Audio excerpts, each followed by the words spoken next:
बिस्मिल्लाहिर्रहमानिर्रहीम। अस्सलाम वालेकुम। आज मैं आपके साथ शेयर करूंगी बीफ यखनी पुलाव की एकदम परफेक्ट और आसान सी रेसिपी, जिसको देखते ही मुंह में आ जाएगा पानी।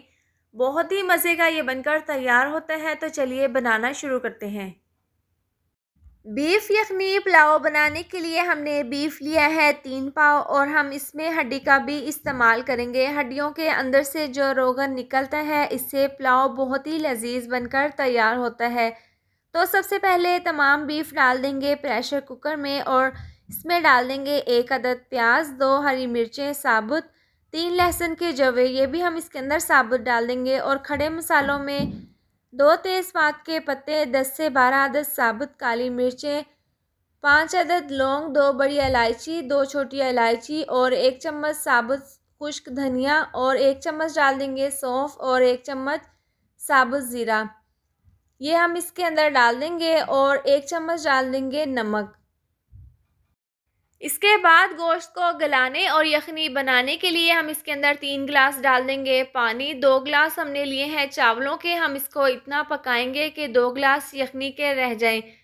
और प्रेशर कुकर का ढक्कन बंद करके हम इसको 15 मिनट के लिए पकने के लिए रख देंगे। अगर आप प्रेशर कुकर में नहीं पका रही, कढ़ाई में पका रही हैं, तो आप इसको 45 मिनट के लिए पका लें।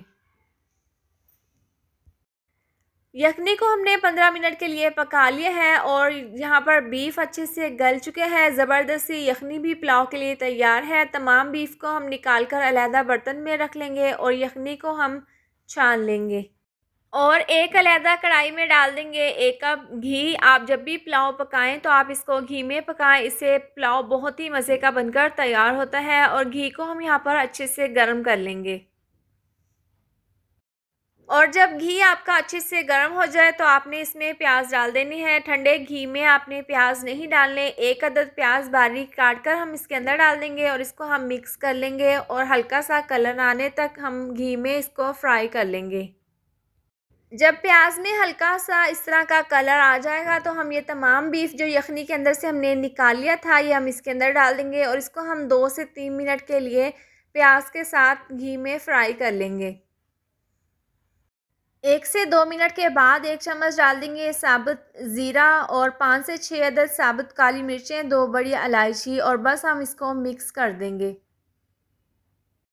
इसके साथ ही अगर आपको वीडियो पसंद आए तो आप इसको लाइक और शेयर करें। चैनल पर नए हैं तो इसको सब्सक्राइब कर दें, और साथ दी हुई बेल को भी प्रेस कर दें। और 3 चम्मच हम इसके अंदर फ्रेश लहसुन, अदरक और सब्ज़ मिर्चों का पेस्ट डाल देंगे, और इसको हम मिक्स कर लेंगे। लहसुन अदरक का पेस्ट डालकर हमने इसको अच्छे से पका लिया है, और जब इसका कलर थोड़ा सा चेंज हो जाएगा तो हम इसके अंदर 1 चम्मच डाल देंगे नमक। नमक हम इसमें कम ही रखेंगे, क्योंकि हमने यखनी में भी नमक डाला था। इसके बाद हम आधी चम्मच डाल देंगे पिसी हुई काली मिर्च, 1 चम्मच डाल देंगे धनिया पाउडर की, और आधी चम्मच डाल देंगे गरम मसाला पिसा हुआ। पहले हमने यखनी में खड़े मसाले डाले थे, इसमें हम पिसे हुए मसाले डाल देंगे, और इसको हम अच्छे से मिक्स कर लेंगे।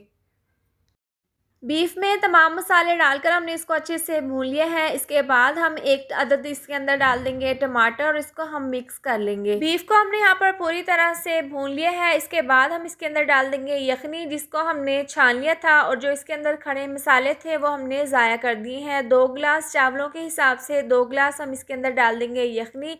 और जितने आपके चावल होते हैं उससे पानी थोड़ा सा एक्स्ट्रा डालना चाहिए। तो 1 गिलास हम इसके अंदर डाल देंगे पानी का, और इसको हम मिक्स कर देंगे, और एक उबाल आने तक हम यखनी को पका लेंगे। 3 से 4 मिनट के बाद ढक्कन खोलकर हम चेक कर लेते हैं, तो पानी यहाँ पर अच्छे से उबलना शुरू हो गया है। इसके बाद हम इसके अंदर डाल देंगे चावल। वाइट गोल्ड बासमती 2 गिलास चावल हमने आधे घंटे पहले पानी में 3 से 4 बार धोकर भिगो दिए थे। इसके बाद हम इसका पानी रिमूव कर देंगे, और ये तमाम चावल हम यखनी के अंदर डाल देंगे, और इसको हम मिक्स कर देंगे। मिक्स करने के बाद हम इसको 7 से 8 मिनट के लिए पकने के लिए रख देंगे। थोड़ी देर बाद ढक्कन खोलकर हम चेक कर लेते हैं, तो इसका पानी खुश्क होना शुरू हो गया है। इसको हम हल्के हाथों से मिक्स कर देंगे। इस पॉइंट पर आप नमक चेक कर सकते हैं। अगर आपको कम लगे तो आप इसके अंदर नमक और शामिल कर दें। तो अभी इसमें थोड़ा सा पानी बाकी है। मज़ीद हम इसको कवर करके 3 से 4 मिनट के लिए और पका लेंगे। अब देखिए इसका पानी अच्छे से खुश्क हो चुके हैं और दोबारा से हल्के हाथों से हम इसको इस तरह से ऊपर नीचे से मिक्स कर लेंगे और नीचे से आंच बिल्कुल स्लो कर देंगे और इसको हम 10 से 12 मिनट के लिए दम पर रख देंगे। इसको दम पर रखे हुए 12 मिनट हो गए हैं और यहाँ पर हम इसको खोलकर चेक कर लेते हैं। बहुत ही लजीज गर्मा गर्म खुशबूदार ये बीफ पुलाव बनकर तैयार है और इस तरह से हम इसको मिक्स कर लेंगे। मिक्स करने के बाद हम इसको डिश में सर्व कर लेंगे। बहुत ही लजीज गर्मा गर्म बीफ यखनी पुलाव बनकर तैयार है और जो हमने इसमें सौंफ डाली थी उसकी खुशबू तो बहुत ही लाजवाब है। आप अपने घर पर इसको ज़रूर ट्राई करें। उम्मीद करती हूँ रेसिपी ज़रूर पसंद आई होगी। वीडियो पसंद आई हो तो इसको लाइक और शेयर करें। चैनल पर नई है तो इसको सब्सक्राइब कर दें और साथ दी हुई बेल को भी प्रेस कर दें ताकि आने वाली हर नई वीडियो का नोटिफिकेशन आपको मिलता रहे। अल्लाह हाफिज़।